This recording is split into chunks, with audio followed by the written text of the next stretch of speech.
नमस्कार, माझं नाव गदादी वैष्णवी गणपत, इयत्ता 12वी सायन्स ए ची मी विद्यार्थिनी. कितीही सुखद असली तरी कुठेतरी संपणारी वाट असते. कितीही सुखद असली तरी कुठेतरी संपणारी वाट असते, पण संपणाऱ्या वाटेसोबतच जन्मणारी नवी पहाट असते. तेव्हा आजचा निरोपाचा सोहळा आपल्यासाठी संपणारी वाट न ठरता उज्ज्वल भवितव्याची पहाट ठरावी या शुभेच्छा. आदरणीय व्यासपीठावर उपस्थित सर्व मान्यवर आणि सर्व माझ्या मित्रमैत्रिणींनो, आज आपण इथे या शुभचिंतन सोहळ्यासाठी एकत्र जमलो आहोत. प्रथमतः मला इथे बोलण्याची संधी दिल्याबद्दल मी सर्वांचे आभार मानते. या महाविद्यालयातील माझे अनुभव सांगायचे झाले तर या महाविद्यालयाने मला खूप काही दिलं आहे. ज्यावेळेस 11वीची प्रवेश प्रक्रिया चालू होती त्यावेळेस मी पहिल्यांदाच महाविद्यालयात आले होते. मी कॅम्पस पाहून भारावून गेले होते. पहिल्यांदा मी खूप घाबरले. मला काहीच सुचत नव्हतं आणि कोणाशी एवढी ओळख पण नव्हती. पण 15 दिवसात माझी इतकी ओळख झाली आणि शिक्षक पण खूप मला चांगले भेटले. कलागुणांना वाव देणारे प्राचार्य व मन मिळावू शिक्षक भेटले. असे प्राचार्य भेटायला भाग्यच लागतं. शैक्षणिक शिक्षणाबरोबरच विद्यार्थ्यांमध्ये कलेची आवड निर्माण व्हावी यासाठी महाविद्यालयाने घेतलेल्या अनेक उपक्रमात मी सहभागी झाले आणि त्या उपक्रमातून मला मिळालेला अनुभव शब्दात सांगणे अशक्यच. मी त्यातला एक छोटासा अनुभव तुम्हाला सांगेन. 9 फेब्रुवारी 2023 ला बाल साहित्य संमेलन होतं कॉलेजमध्ये. त्यावेळेस मॅडमने मला देशभक्तीपर गीत गायला लावलं होतं. त्याची रिहर्सल आमची महात्मा गांधी कॉलेजमध्ये होणार होती. तर 7 तारखेला मॅडमचा मला फोन आला की तू तिथं जा आणि तिथं रिहर्सल झाली. मी आणि वेदिका आणि आम्ही 3 जण होतो. तिथं गेलो तर आम्हाला वेगळंच कळलं की तिथं रिहर्सल नसून तिथं स्पर्धाच चालू आहेत गायनाच्या. आणि तिथं गेल्यावर काही माहिती नाही, काय नाही, काय नाही. तिथं विचारलं, एक मुलगी होती, तिला विचारलं काय हे स्पर्धा आहे का काय. ती म्हणजे स्पर्धाच चालू आहेत. तसंच आम्ही मॅडमला फोन केला. मॅडमला म्हणाला मॅडम इथं तर स्पर्धाच चालू आहेत, मग काय करू आम्ही.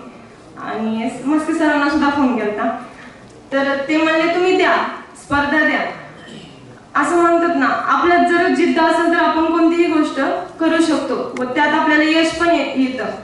पण मी असं नाही म्हणणार की आपल्यामध्ये जिद्द तर असावीच लागते, पण त्याचबरोबर शिक्षकांची जर आपल्या पाठीवर थाप असली तर आपण ते यश नक्कीच मिळवू शकतो. आणि तसंच झालं. ऑन दी स्पॉट मी तिथं गाणं गायले.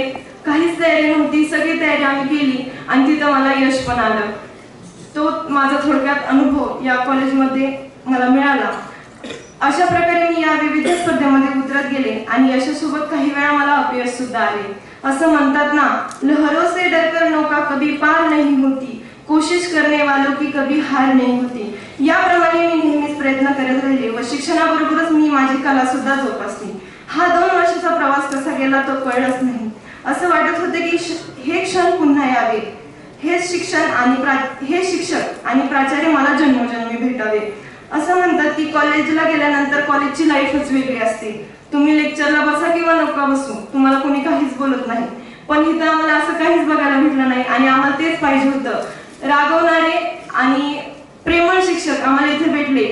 एक दिवस जर आम्ही गैरहजर राहिलो तर आमच्या लगेच घरी फोन यायचा की तू घरी का राहिली आज. आणि हीच तळमळ आम्हाला आमच्या शिक्षकांच्या डोळ्यामध्ये पाहायला भेटली.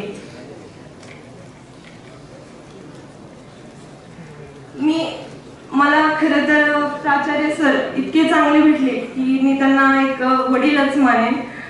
असं सगळे म्हणतात प्राचार्य खूप स्ट्रिक्ट असतात, पण सरांमध्ये मला हे काहीच दिसलं नाही.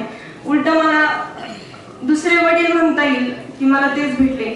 जाता जाता एवढंच सांगेन, थांबावा वाटला तरी थांबणार नाही निरोपाचा हा हळवा क्षण. थांबावा वाटला तरी थांबणार नाही निरोपाचा हा हळवा क्षण. बाहेर निघून गेलो तरी रेंगाळत राहील या प्रांगणातच माझे मन. निरोपाच्या सोहळ्याची कधी करू नये खंत. निरोपाच्या सोहळ्याची कधी करू नये खंत.